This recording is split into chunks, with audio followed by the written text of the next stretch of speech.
there, people. How you doing today? Welcome back to my channel. My name's Tiana, and I'm sick of my accent. Let's get into this. Lovecraft Country is horror meets science fiction with the realism of racism in America during the 1950s. So we open up with this epic scene that, oh my goodness, the CGI and the budget for this show, I need to do more research on because the CGI, the soundboard, fantastic. Chef's kiss is bellissima. And I was like, is this a dream? Is this a future scene sequence? What is this? That was my only question for it. And we know it's now a dream, but I don't think so. I think this show is edited the same way that How to Get Away with Murder is edited, in the sense that every episode that we have scenes for the future episodes, what's gonna happen in the future and what leads up to that. So maybe that's what is happening so far in Lovecraft Country, episode 1 at least. We're on a bus and he's like, good riddance to the good old Jim Crow. And I'm like, yeah, but welcome to segregated America. I love how this show has it sets the tone for racism in this show. When we look at shows like Umbrella Academy and Alice's experiences, it wasn't it. It fell flat for me because, let's be honest, it wasn't all suns and rainbows. You left with like a broken nose. No, your kneecaps were shattered and you were out of a job for the rest of your life. That's what the reality was in racism in America. We get our first whiff of racism in this show, which, you need to detect those tones, and you need to detect those tones very quickly, because one misstep and you're done. We get this scene, and it's scenes like this when I remember that I'm watching an HBO show. And I also remember why we had the Hays Code. If you not know why the Hays Code exists, it is for scenes like this, and it is for the continuation of why Hollywood has been whitewashed for so long, and it is continued to being whitewashed. The show Hollywood, produced by Ryan Murphy, is on Netflix, and it touches in more in detail, better than I will be able to explain it. We learn that our character Tick has fought for his country during the war. And I'm not too familiar if this is 1950 or this is 1920, either World War I or World War II. And it really opens my eyes to the fact that we had people fighting for a country that did not accept them. Then we meet our new character, whom I love with all of my heart. I loved her in Underground. I loved her in Birds of Prey. I can't wait to see more of her. Letitia and Ruby. I'm sensing some tension between Letitia and Ruby, and I don't know what to think about it. I'm just here sitting pretty like, okay, you gonna give her the money, or you gonna continue to be a bitch? Which one is it? It's this continued trope that I sometimes like to see and I sometimes don't like to see. It depends on the execution, where the younger sibling doesn't know what to do in life, and then the older sibling's like, well, I'm not helping you, so get into it. I wasn't gonna say anything, but can we talk about Tick's nails for a second? Either he had just gotten back from South Korea and his nails are dirty, but still, the directors knew what they were doing when they had his raggedy nails, his dirty nails in this scene. I said, there's a reason why he's single. That's all I gotta say. He's handsome, do not get me wrong, but your nails, we can do better, okay? We get this intense scene where he calls South Korea, and it makes me think like, hold up. Do we got a baby mama in South Korea? Because,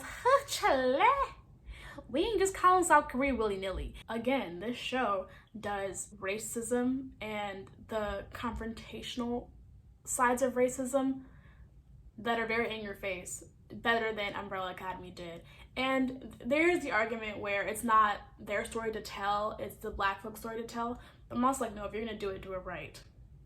Do not sugarcoat it, and this show does not sugarcoat it whatsoever. We have this guidebook that is being written by Tick's uncle and his wife, and I had never heard of a guidebook before for African American people, in the sense that you probably should know where you're going. You probably should know what you're walking into in segregated America. Even now, it's still prevalent to this day. There's an interview that Oprah Winfrey did in 1986, I believe, where she goes to the most racist county in America. 1986. Think about that for a second. Car chase ensues. car flips over and I said, hold up, we got Pyres here now. And we see a new character, which I am nicknaming her Hitler's Mistress, because the blonde wig, the blue eyes, it just screams Aryan race. You should be scared of a character that has nothing to lose, and she has nothing to lose. So she is willing to put all of her eggs in one basket and just say, F it, I'm here, we stand, we love. When Letitia gets dropped off at her brother's house, we have this scene where Uncle's on the phone talking to his wife, and it's just shot so weird to me. It was just like, I love you. Maybe we should go to on a guy trip together. Yeah, we totally should. That's how the scene was shot. But I'm doing it very like comically. But no, it was like this. I didn't need it like this. I wanted it like this because I want to hear your tone inflections and the pain in your voice. And in my experience, ever since I've seen How to Train Your Dragon 2, whenever we have a scene where we're talking about the future, what we're going to do as a family, I'm like, hold up. Your scenes are numbered. I'm not going to see very much of you after this, am I? And that is very true, yeah. He died. We learned that that's probably Chick's daddy, bruh. So, I don't know when paternity tests were invented, so I'm gonna need us to figure this out. But again, with shows like this and with books like Keeper of the Lost Cities, anything that's said, I'm believing to be true, because you don't just say things that don't offer significance later on, or do not offer significance to our characters and character development. Let's talk about generational curses for a moment. Yes, this video got real heavy real quick. Letitia and her family are having an argument in the house, and Tick is just sitting there like, yo, they having an argument. Maybe I should step out, or maybe I should jump in because he's verbally accosting and verbally harassing Letitia, whom I love. Uncle steps in and he's like, no, that's family business. Let us take that way. And I said, sir, hold up, let's get into it. Allowing other people to verbally harass, assault, and degrade other people is not okay. Even if it's a family matter, even if it's not a family matter, you should stop that, because be kind.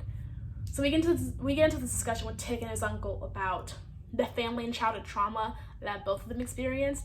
And Uncle basically says, I should have protected your brother, or I should have protected my brother. He was younger, he was smaller. And Tick is like, okay, so if you saw how bad it was for him, why'd you let it continue when he did it to me? And I was like, oh, I felt that personally. And it's a sense that, like, with this generation, this is my generation, we're noticing that just because they're family does not mean they're allowed to treat us like dumpster fire. We deserve to be treated like people because we are human beings who have feelings and feel emotions. Just because you're my daddy does not allow you to hit me and mold me into this person I don't want to be. I should be my own self. It was a very touching scene, but I'm also like, no, let's get into it, because generational curses stop with me. After we leave Letitia's brother's house, we have this heart-racing scene with a sheriff, mind you. Got about 6 minutes of sundown, because sundown counties are when it's allowed to kill Black people after sundown and treat them like animals, which, no, it's not okay to treat someone like an animal, let alone because of the color of their skin.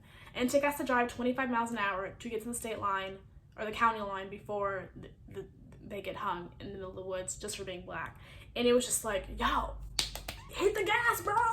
And he was like, nope. And then we also get this moment where the sheriff is like, maybe if you ask me politely, I'll let you do a U-turn. And I think this scene really helps encompass the Black community taking back the N-word, because he uses it to belittle him. And then this is when all hell breaks loose. It's dark, it's late, and we finally figure out why this county is a sundown county, because the little vampire piglet monsters that come at night, yeah, they almost kill everybody. But luckily the Black folks win.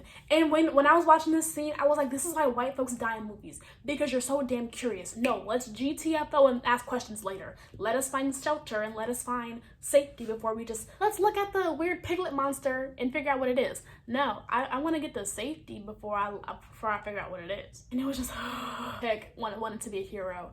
No, we are not heroes in our own story. We are our own heroes, okay? We do not save others, we save ourselves. If you have not seen Zombieland, because it just teaches you basic survival skills we should all know, which is don't be a hero. Survival of the fittest. We ain't, boo-boo. And after sunrise happens, we get to this weird CGI mansion and we're like, ah, safety, but also it's another one of Hitler's Aryan boys. So I said, hold up. We got too much blonde hair, blue eyes going around here. What the fuck's going on? And that's how episode 1 closes. Episode 2, Whitey's on the moon. So with this episode, so much happened. I literally thought that it would take us the 10 episodes of this show to get us to where we got at the ending of this episode. So we find out that Titus was his great-great-great-great-great-great-grandfather, who was a product of sexual assault, I assume. Let's be honest, it was a slave and a master. It probably wasn't consensual. Later on down the line, we have Tick. So Tick is the son or the grandson of this guy who started this weird cult that does magic, and what they want to do is they want to find the secret to immortality. You have better luck finding the fountain of youth than finding the secret to immortality. Pack your bags and go. We ain't gotta do all this today. So, again, we have this prevalent objective of fighting for a country that does not love you. So they want, the sons of Adam want Tick to sacrifice his life for their needs and their goals, but they don't like black people. Now how that works is, you want me to sacrifice my life because you're about to kill my uncle and my girlfriend, but you want me to, how that work? And this episode, we finally find his daddy, who was hiding in he was stolen and captured and left to die in a stone building or stone dungeon. And he dug his way out. He said, I ain't dealing with y'all white folks. GTFO, when he did, I respect it. I don't like his attitude towards family and people who are human beings that you don't need to verbally accustom them, but he has a sense of survival and a sense of urgency that we all needed to see in this show. And what I like about this show is that the black folks are being dumb. When they see something funky, not today, boo-boo. We GTFOing and we go into safety. I don't got time to find out what's in the creepy closet. And that's it. And then, okay, we have this trope of forgetting what happens, and then they finally understand what's happening in their psyche, and they get trapped in their rooms at night. So Letitia was going to have sex with Tick, but then his pelvic region had a snake in it, and then she just and cut that jank off. And then we finally discover that Tick's uncle and Tick's mother, his uncle is his daddy, not his uncle, because she said your children can finally fly. He only has one child, so it's led to believe that yes, that is his child. This episode really strung along what we were discussing in episode 1 and episode 2. It led to this big catalyst and this big event at the end where the sons of Adam and the sons of the sun, I can't remember what the cult is called, but essentially they want to bring forth the Garden of Eden to have immortality and to categorize how the world should be.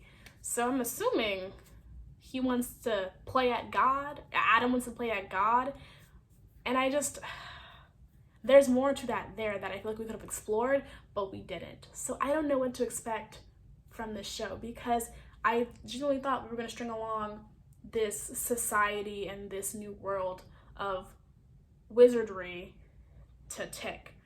So now, as we see in episode 3, which I'll discuss in my next video, what to expect with this show. I really have no predictions of how this show is going to go.